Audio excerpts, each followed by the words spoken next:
Iceland is the world's most isolated country. We're talking about an island in the middle of the Atlantic Ocean that is populated by just a little over 350,000 inhabitants. In other words, any New York neighborhood has more people in it. The closest capital city to Iceland is Oslo in Norway, and it is over 1,500 miles. That's 2,500 kilometers away. However, Iceland is one of the richest countries in the world, and it could become an international capital of a very modern industry: cryptocurrencies. So, could Iceland become the Hong Kong of cryptocurrencies?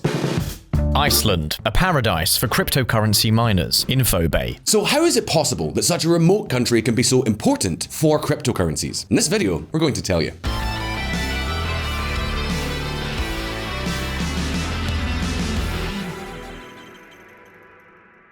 Iceland is one of the most unusual countries in the world, a place where more than half of the inhabitants believe in the existence of elves. At the same time, it is one of the most advanced and modern economies on the planet. No matter which metric you look at, Iceland is one of those countries that is always at the top of the rankings. Icelanders are richer than Americans or Danes. They are also the 8th most equal country in the world in terms of income, and they are the undisputed leaders in renewable energy. Basically, they are the only country on Earth that can boast that 100% of its energy is completely green. And I know what many of you are thinking: Iceland? But isn't that the country that suffered the most from the great financial crisis of 2008? Exactly. When we think of Iceland, we think of a country that declared bankruptcy after the financial crisis. However, in just 13 years, they have recovered everything that they lost. So how did they do it? We'll deal with this topic in another video, but we can sum it up in 3 words: tourism, natural resources, and cryptocurrencies. Check this out. How Iceland became the Bitcoin miners' paradise. The Guardian, 13th of February 2018. It is almost impossible to make an exact calculation of how much Bitcoin, or how many cryptocurrencies, are mined in Iceland. But it is estimated that this industry accounts for almost 1% of the country's entire GDP. By some estimates, Iceland mines 8% of all Bitcoin in use today. I repeat, these are estimates because no one has exact information. What we can say is that Iceland is becoming increasingly important within the crypto world, and it has a number of advantages that could make it the Hong Kong of crypto. The question is, to what extent is it good for an entire country to depend on Bitcoin? What environmental impact could Bitcoin have in Iceland? What are the advantages that Bitcoin miners in Iceland have? Today, we're going to answer all these questions, but first, let's look at some history. A very hot market for the entire planet. I'm sure many of you have heard that Bitcoin miners generate a lot of CO2 emissions, right? And some of you might be wondering, why? What does Bitcoin have to do with pollution? And what the heck is a Bitcoin miner? Some of you may already know, but others will probably not, so let's be clear. Before we go on, here's a breakdown. Let's imagine that I have 100 euros, which I most certainly don't, but let's just imagine. And then I want to send it to a friend. Someone has to be in charge of verifying that transaction. That is to say, to make sure that I have 100 euros less in my bank account and that they have 100 euros more. So, who takes care of authenticating these transactions? Well, in the current financial system, banks do it. However, banks don't exist in the crypto world. So who verifies the transaction? This is where the miner comes in. No.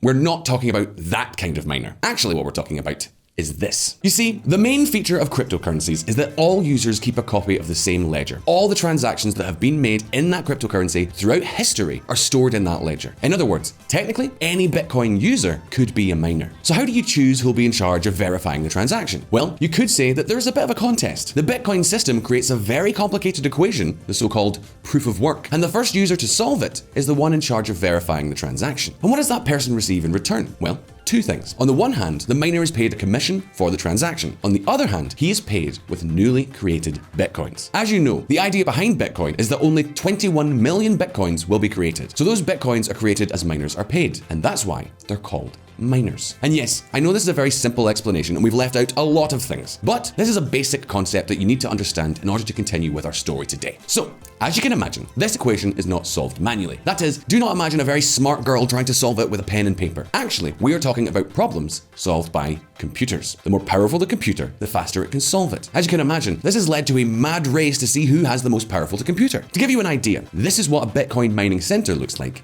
today. What you are looking at are hundreds of processors and graphic cards put together under one roof to create a supercomputer. Supercomputers can be up to 800 times faster than a normal computer. And this is where the environmental issue comes in. Because, as you can imagine, these supercomputers consume a lot of energy. But not only that, what happens if you have hundreds of these processors working at full capacity 24 hours a day? They get hot. And as you know, a computer has to be kept cool. So can you imagine how much all these Bitcoin mining centers spend on air conditioning? In other words, if you want to mine Bitcoin, you better get out your wallet because the electricity bill is not cheap. Check this graph out. That's right. According to an estimate at the University of Cambridge, mining Bitcoin consumes more energy than a country like Argentina. But wait, because that's actually not the worst thing. Where are almost all Bitcoin mines located? Well, many of them are in northern China. In fact, it's estimated that up to 75% of the Bitcoin in the world is mined in that country for two main reasons: cheap land and cheap energy. But where does China's energy come from? Well, it comes from coal, which, as I'm sure you know, is the most polluting source of energy. And all of that explains news stories like this one. Bitcoin's environmental footprint threatens the future of the currency. So now, I'm pretty sure you understand where the problem lies, right? Well, pay attention, because there is a solution. And this is where the Icelandic factor comes in.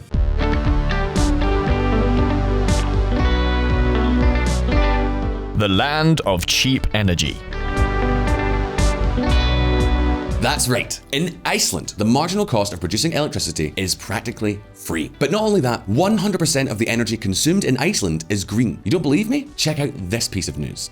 Iceland offers unique conditions in the world to produce cryptocurrencies due to its geothermal energy, which is very cheap and 100% renewable. And now, I know what you're wondering. What kind of black magic is this? What has Iceland done to get green and very cheap energy? Does this have anything to do with those elves you mentioned earlier, Grant? But here comes the big advantage of living in the middle of the Atlantic. Iceland is right on the fault line that separates the Eurasian tectonic plate from the North American tectonic plate. That's right. There's a place in Iceland where you can jump and say, now I'm in Eurasia, and now I'm in North America. All this has a consequence. Iceland is a volcanic island with enormous geothermal activity. Iceland is the country of geysers, hot springs, and volcanoes with, let's face facts, unpronounceable names. All this not only translates into the perfect place for tourism, but we are also talking about a natural and renewable energy source that is limitless. And it doesn't end there. Another thing that characterizes Iceland is the cold. The average annual temperature is around 5 degrees. This creates a lot of problems, but surprise, it's a huge advantage if you want to cool big servers or large Bitcoin centers. In other words, it was only a matter of time before we would find news stories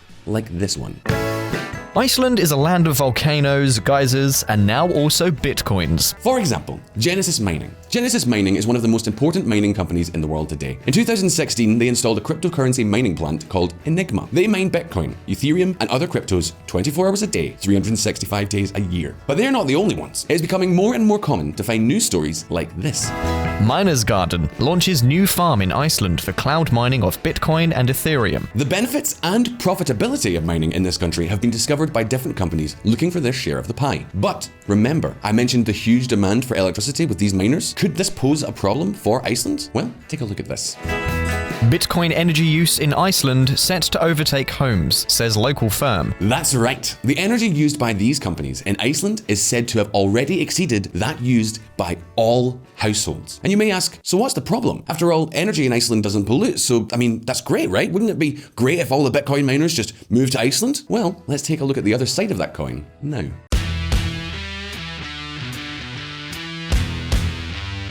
The Hong Kong of cryptocurrencies? This is not the first time Iceland has had powerful financial industry. The last time they occupied the financial newspapers, they ended up bankrupt. We'll tell you more about this saga in depth in an upcoming video. But now, the question is, how did they get out of the crisis? And the answer is by finding new economic sectors to bet on. The first and most significant is tourism. Check this out. To give you an idea, in 2014, Iceland was already attracting more than 1 million tourists a year. This is more than 3 times its local population. Since 2011, tourism accounts for 1 out of every 2 new jobs created in the country. Another key sector is fishing and aluminium mining. But since 2016, there was another even more promising sector. According to the Icelandic Blockchain Foundation, 8% of all bitcoins have been mined there, using geothermal and hydroelectric power. Although it is impossible to calculate how much Bitcoin is mined in the world, there are estimates that 8% of the Bitcoin being mined right now comes from Iceland. The government has welcomed these companies with open arms, and it makes sense that they should.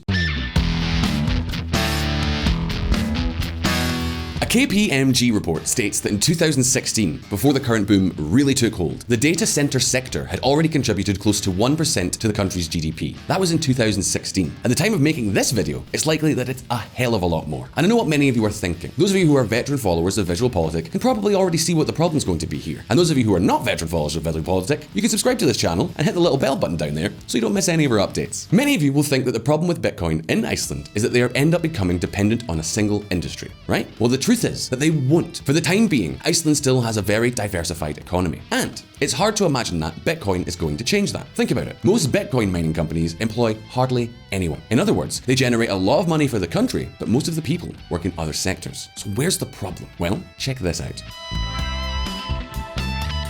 Here you can see Iceland's energy consumption. Since 2009, it started to increase like crazy. But why? In theory, the first rise is explained by aluminium mining. Aluminium was one of the first industries that helped this country out of the crisis, and that industry consumes a lot of energy. However, from 2016 onwards, energy consumption starts to rise yet again, because it is around this time that Bitcoin miners begin to settle in the country. That is, with the arrival of new Bitcoin startups, demand has skyrocketed, and the following is happening. Nordic region, Bitcoin's green haven, is running out of surplus electricity, business standard. That's right. Aluminium, plus the advent of Bitcoin mining, is putting this country's supply of green energy on the ropes. And you may ask, have cryptocurrencies really increased energy demand that much? Take a look at this graph.